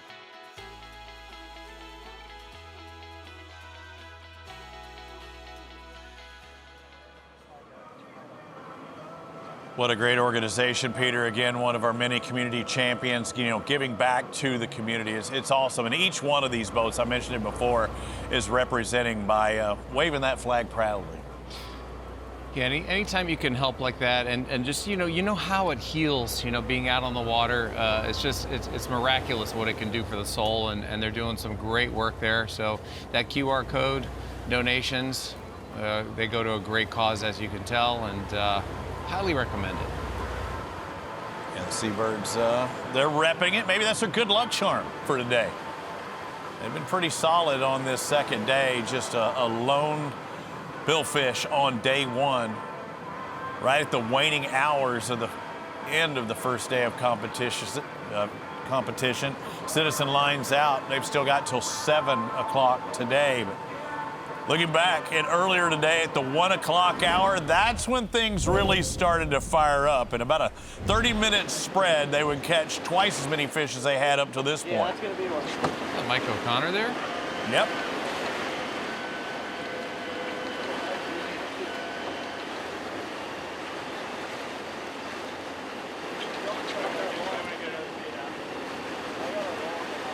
And again, a solid day, ending the day one, then in the 9 o'clock hour catching 2 fish. They didn't know what was ahead.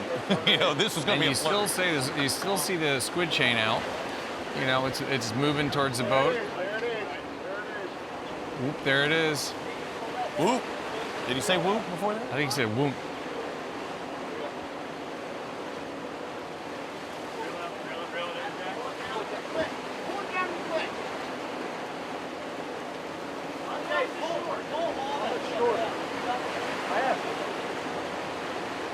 Sounds like there's a little tangle there.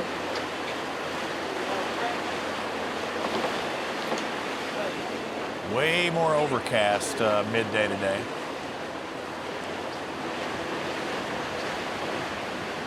And the wind will continue to just lighten up a bit into the evening and overnight and for tomorrow. Moving ahead in the catch there. Mike O'Connor at 123 working on that white marlin in his white jacket.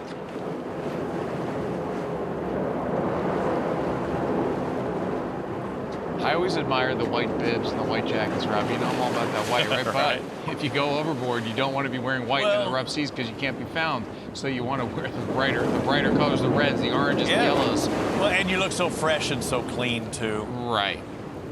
Mike, normally a yacht broker with One Water Yacht Group, so he's repping on both ends, catching the fish on one side, sponsor on the other. And 100 points on the other. One job by him. Again, third mate as well as angler. That was 123. You saw lines were in the water. You got to get it in quick because you never know what can happen. Jay Brower, Jay Money as you like to call him, he would be hooked up next. That's right. Jay and a bag of money with a $sign on it. That's our text. You saw them showing the hook to Mike O'Connor after they had took a wrap on that leader. It looks like maybe the hook opened up, and that's what you want. You got the hook back. They're lighter wire hooks.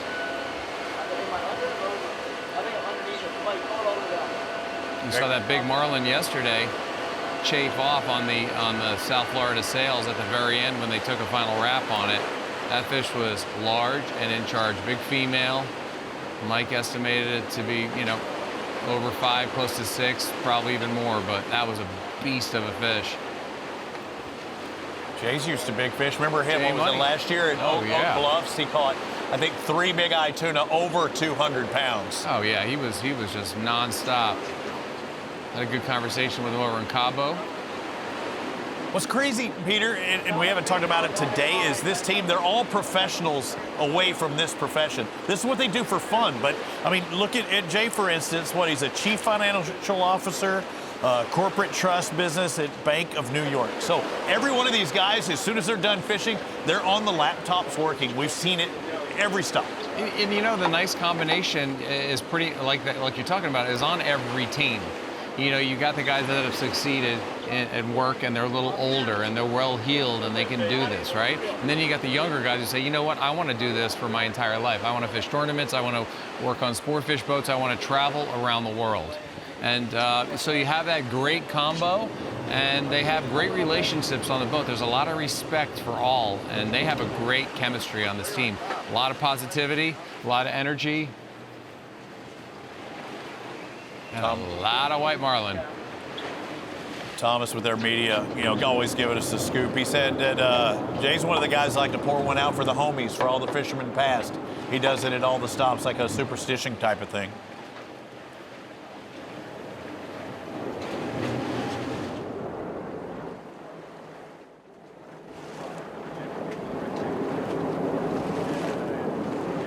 Putting the fight to this white marlin, it would be their second fish in about a 30-minute time span. And that's the 150 fish, and they would catch another one within the next 5-6 minutes. Reel it in, reel it in, reel it in. Get it to the tip, that'll be a qualified catch. We know it's a white marlin, that's 100 points. Slapper. Watch it on the squid chain. Peter, you say it every time. Get it out of the way. I saw something yesterday. I saw a fish stuck in the chain. A pink squid chain at the end of the day. Yeah, popped up. I would say pop the chain. Let's see what North Carolina Flair up to. Oh, did he say big fish? Yep, there's the big pitch right there. Snap it out of the rubber band. Flop it over. There it is. Woo! Big horse ballyhoo going over. Get in the spread. They're probably going to get him in that clean water. Start making a little bit of a slight turn. There you go. A little jog there. They caught the second fish of the morning, but really nothing today.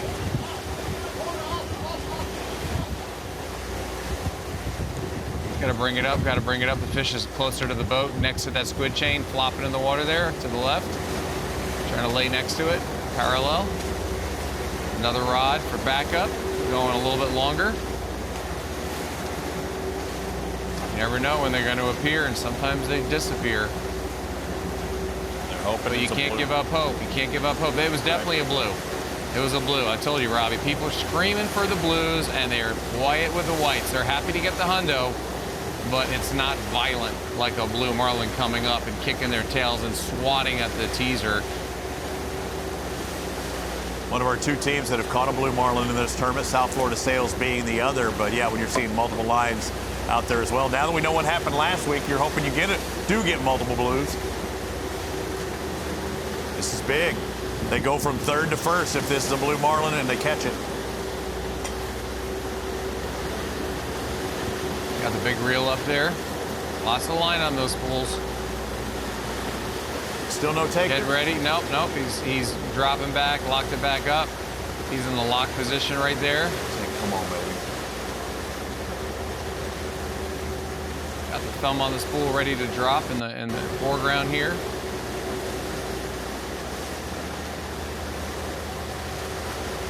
He's just trying to present that bait to him and keeping that line out of the water as much as possible. He's got that big beast of a rod right there, that 80 wide. In free spool with the thumb on it, dragging a big horse ballyhoo, it looked like, on that heavier leader.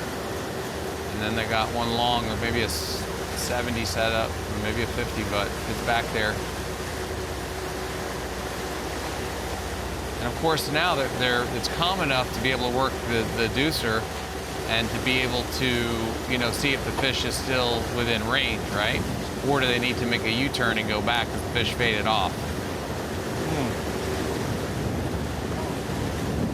And you're not going to give up. We've talked about this. It's not like the fish just swims away and says, forget it. They could be there for 2, 3, 4, 5 minutes and veer off and come back. But they definitely had a big blue marlin up in the spread. You're seeing some of that vegetation. They're having to work their way around. Again, redeploy. We're watching it live. We're going to step aside for here just a bit and see if they can hook up here on the backside.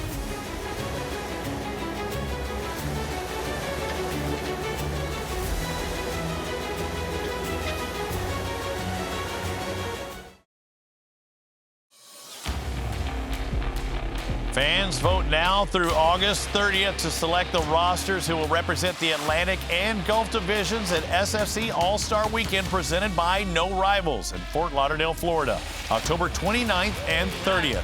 Each ballot allows fans to select 2 captains, 2 anglers, and 4 mates from each division. And teams will be announced at the conclusion of the regular season. Vote once daily. Support your favorites and build the all-star team. Good job, Jeff. Brought to you by No Rivals. Way to go! Way to go! One heck of a rivalry out there in the Atlantic right now. But again, join us in Fort Lauderdale for All-Star Weekend. But it's right after the Zangray Championship playoffs as we're looking at 5 live cameras. I think setting things up with the New Jersey Seabirds. Going to get to talk to Blaine Burch before we go off air and pick his brain for a moment. Just a moment ago, we saw the North Carolina flare where they peeped one. They saw a fish. The fish saw the bait, but they couldn't get the bait and the switch. They had the bait, but they couldn't get it to switch, as you said. You like that? You like how I go from one side to the other? Yeah, you were all over the place. You were like the marlin in the spread just now, Robbie. Yeah. Everything we talked about on the break, you said it all. I got nothing left. Hey, there's a lot of leader there in his hand. He's ready to deploy at a moment's opportunity. Now, how do you work with it on the electronics when you do see it?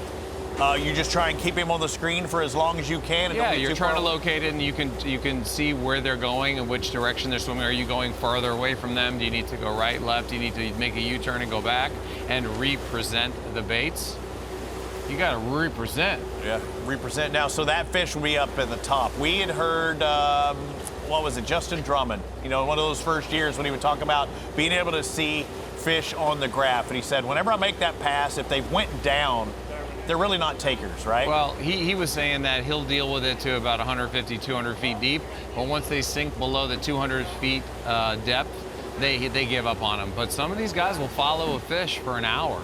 Really? They will follow the same fish, and they're just waiting for the fish to get fired up on their baits. And if it's not that, they're going to throw a live bait down. A lot of times you can have a live tuna, and you can hook it up you bridle it through the eye sockets or through the nose there, and they'll swim straight down and they'll go right into the zone. They get down there, they go, uh-oh, I should have stayed on the surface. This is a big mistake. And I bring up Justin Drummond. They were so successful. Team Quantified, back when we were looking at it as individual accomplishments, but now we're looking at angling clubs representing their particular region and area of the country. New Jersey Seabirds, South Florida Sails representing that eastern coast of Florida.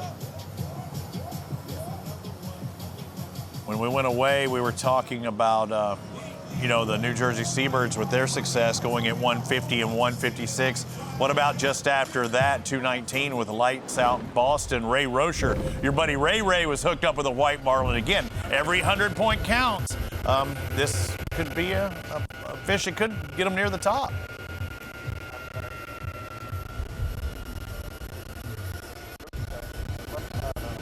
Sneaky, coming from the back, the long, a lot of times they'll race up there and they'll do a little sample of everything, and then they'll fade back and they'll see that, oh, look at this one, this bait's gotten away from its pack. So it doesn't have the protection of the mob, So you get that long bite, and you got to be smooth with it. You got to be ready for it.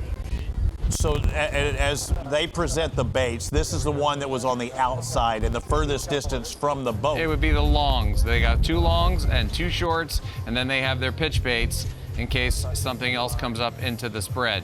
The shorts you can snap out of the transom clips and wind them closer to the teasers. If they're fired up on the teasers need to come in. You can't just leave it out there and have them get ensnared and tangled up and bill wrapped. So as soon as you see them on that squid chain, you got to keep it coming. And then maybe they switch to the dredge. Now your squid chain's up in the air, your dredge is still there, you want to get that out of the way. Or you're going to lose them, they're going to lose interest, and then you're going to send your stuff back out to reignite them. They start following it. You want to try to be parallel to that squid chain if you can. Sometimes they come so close to the boat you can't do anything. That's when you drop the bait back into the third wave. As they turn away, they'll see it, they'll be like, oh, I'll get a going away, I'll get a to-go meal. Happy meal. But when they're tight like that, it's almost like handcuffed, right? Yeah, it's tough. I've tried to feed them right there at the transom. It's just, it's like impossible. Sliding a little bit into the future, or would be our past? Slide to the right. Crisscross. I don't have my mark yet.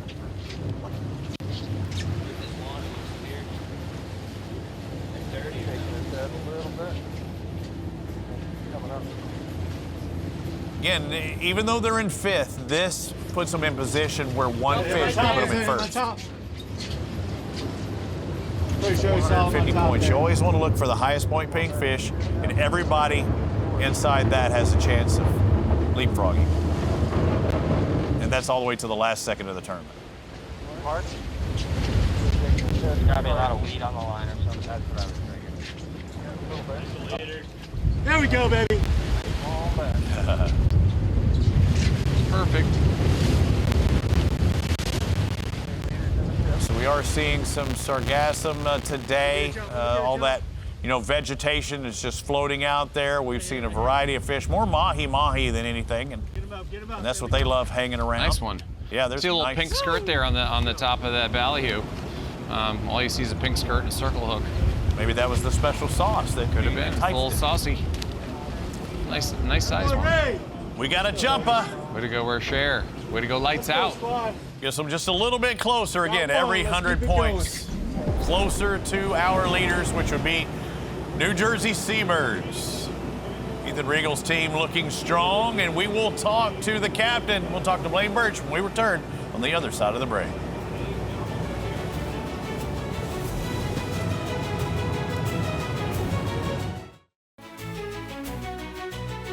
The Rhode Island Offshore Invitational is sponsored by Grizzly Coolers.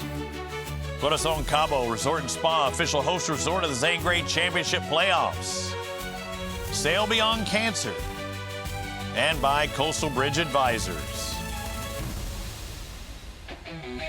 To fish like the pros, you got to look like the pros. Make sure you visit SFC Shop today to represent your favorite angling club all year long, including the new hats from No Rivals. You can find it all available on shop.sportfishingchampionship.com.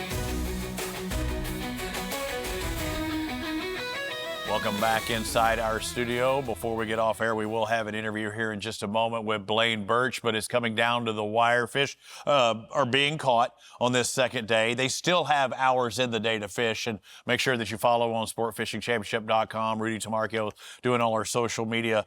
I think we're going to have a mover in these final 2 hours, don't you think? Movers and shakers. We've got 2 hours left, and you've seen what happened today with the Seabirds. They wound up catching 6 fish today. And, they're doing really well. They figured it out. They cracked the code. We're seeing other boats that had marlin up in the spread. Some of them faded off, and that's a bummer, as my son would say, Maverick. But, that shows you that the fish are there, and we've seen misses. We've seen fish come off. We've seen mystery fish. I'm hoping that in the next 2 hours we do see some movement. And I know tomorrow we have another 8 hours to fish. So there's a lot of things that can happen, Robbie, and I'm excited to witness it all. And looking at our tally board here, we see a lot of movement out of New Jersey Seabirds today, where yesterday there was next to none. They had a single fish yesterday. Today they have 6 come up, 6 qualified catches. Stephen Birch with the first one of the day. Mike Nitty of the New Jersey Seabirds with that second one. You add up all these, they give them that points lead. And he pitched a big one there. Did you see that? He had the big setup there. I think they thought it was maybe a blue. Turned out to be a white, probably threw some big wake. Mike O'Connor would catch the next fish, followed by Jay Brower, Jay Money. Jarrett Birch would get into the mix as well, catching the final 2 fish of the day for them. So the birthday boy coming on strong at the end of the afternoon. The No Rivals leaderboard looks like this. Again, with 2 hours still to fish in the day, and as stupid, as crazy as it sounds, East Coast Remix are still in it. They just need to get into that flurry, but there's still opportunity. But look at how tight it is in that top 4. Just a couple of white marlin in between, and even if you're in 5th, you catch a blue, you will be the leader here on day 2. And there's definitely some blues around, Robbie. We've seen a couple caught, and we've heard of a couple that have been in the spread, and we've seen, some signs of life there that we're excited to see, because last time it was a lot of white marlin. Yeah, we saw a miss just a moment ago by one of our teams. We heard about a possible sighting by Blaine Birch this morning, talking about how they saw one. We're going to find out more about that. Let's bring in Blaine now. And Blaine, when we talked to you before the day, we got to hear you talk about the blue yesterday. Let us know, have you seen more than just that one? Oh, there we go. Snap like out that. right there. No, we've only seen one fish so far. We saw a blue marlin yesterday afternoon. Late in the day, it was probably like 6 o'clock. We had come up on our left short cockpit teaser, and I thought I saw something, but it looked like it was just a different piece of the wave. And then I saw him cut behind it, and I started screaming and got the teaser up and started chasing the lure up, and then he got bill wrapped, and it was about 18 inches of shake above the lure, and he pulled a little bit of drag on it. We have no hooks in it, so when we pulled some drag, we knew something was wrong, and he faded away pretty quickly. And then did a couple turns in the area, and then buzzer beater caught a white marlin right at the end of the day. So it kind of made up for it, but we're still hurting right now with that marlin. I know Peter wants to pick your brain, but first I wanted to thank you for talking with us, because I know you still have 2 hours left in your fishing day today. Of course. Yeah, it's my pleasure. It's great to be on the show. Yeah, impressive work on those marlin. I mean, going from 0 to 7 white marlin. I mean, you guys are leading the pack right now, and it's impressive to watch. And as you're talking, you get the teaser snapped out, and you're still able to converse with us, and that's pretty impressive. I mean, talk about like all systems firing right there. I mean, you're looking at the finder right now. You're looking at the sonar. You're looking at the teasers. You're doing everything, right? And going back and forth. It's been a really hard tournament because it's been so rough. The sonar has been very good. Actually, the past 3 fish, we were actually able to, the last 2 fish we were able to mark. We didn't mark any other ones from the 2 we saw yesterday. And I think we saw about 10 or 11 today. But I think we might have marked 2 or 3 of them. I'm just going back and forth trying to look to make sure everything. I know I've seen a lot of vegetation, or it seems like a little bit more. Are they holding tighter to some of that stuff? Because we've also seen some mahi-mahi being caught today.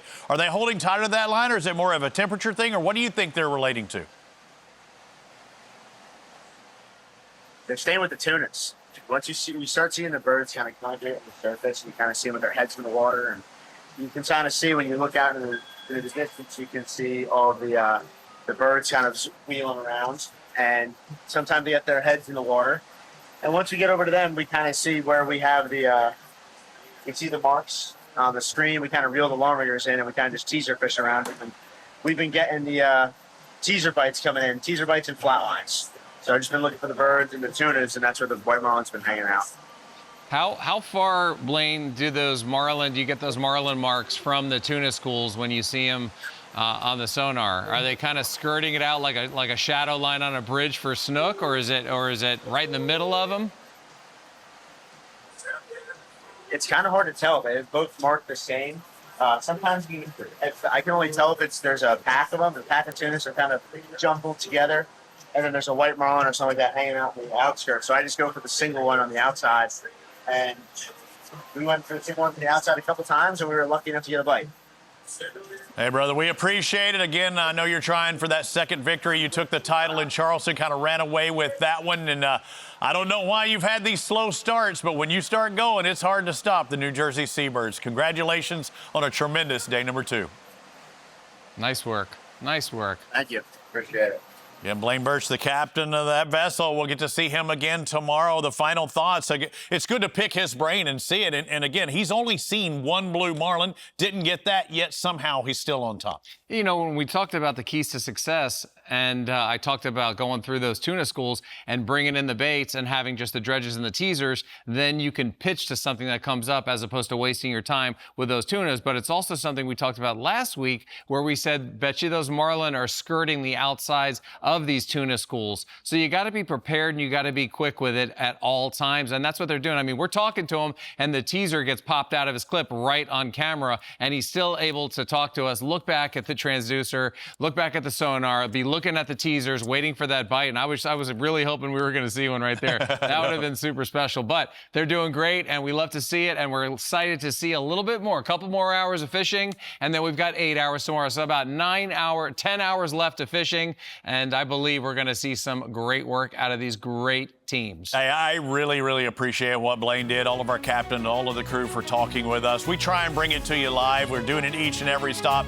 That was the thought process by Mark Neifeld 5 years ago. We're bringing you live fishing, and we're going to bring you the final day. And it wraps things up tomorrow. Rhode Island Offshore Invitational presented by Meat Perry continues on SFC YouTube channel, Social Hour at noon Eastern, and then on ESPN Plus at 1 p.m. For Peter Miller, Rudy Tamargo, Chloe Turner, I'm Robbie Floyd. We'll see you tomorrow as the event continues from Newport, Rhode Island.